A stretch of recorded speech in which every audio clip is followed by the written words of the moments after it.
pediatric hospitalist, and what that means is that we take care of inpatient pediatrics and also newborns, well newborns and mildly ill newborns, just down from the NICU, not NICU babies. And I've been doing this since 2004. Can you talk a little bit about how you got into medicine, if you were possibly inspired by a woman to enter the field? Sure. Actually, it's a really interesting story. I have an MBA. I was a business manager at the National Security Agency. In fact, that's where I met my husband. I didn't really feel like it was very important, to be honest. I felt like I had to leave my kids and go to work, and I didn't really feel like it was very important. And so I relied on what my grandmother had always taught me to do. You can do anything you want to do, you can be anything you want to be, you just have to do it. She would have been 100 today. The day of this interview, and she has always been my shining star, and has always told me I was the smartest one in the room and I could do whatever I wanted to do. What do you think it means to be a woman in healthcare today? So I think we have to do everything that the men have to do, but we also have to remain women, which means to me that you still trust your intuition. I have found that has made me figure out things many times when I just had a gut feeling. You also still, I feel, have to be kind and compassionate and not be afraid, even though you're a scientist, not be afraid to be a woman, a female scientist. So that, to me, that's the most important thing. What are some of the challenges of being a woman in your specialty or just healthcare in general?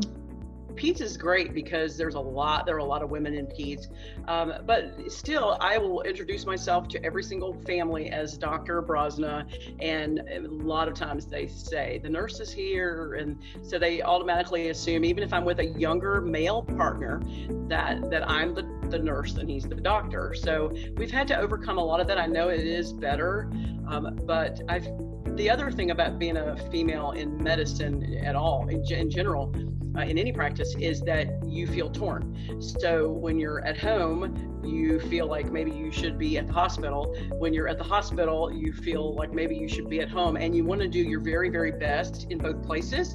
And it's hard, and it's very, very hard. But I feel like women do a very good job of balancing that, and we've gotten better at it. What are some of the positives that come from being a woman in medicine, either your specialty or, again, just the field in general? I think pediatrics is fantastic. We get to make children better and send them home better. So that's a lot different, than a lot of other specialties. But as women, we try to support each other. We, I think, do a really good job of supporting each other. We do a lot on social media. We have women groups that we were meeting with before COVID, and try to mentor each other and things like that. But I still feel like you can also, like I said before, you can be a woman and still be a smart person and a smart doctor. You also, as a woman, I think you show your children, your nieces, grandchildren, other women, young women, that women can do both. They can have a family and they can be a professional. What advice do you have for women who may be applying to medical school right now or entering the field for the first time?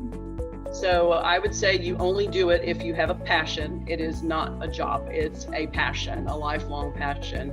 It costs a lot of money to go through medical school.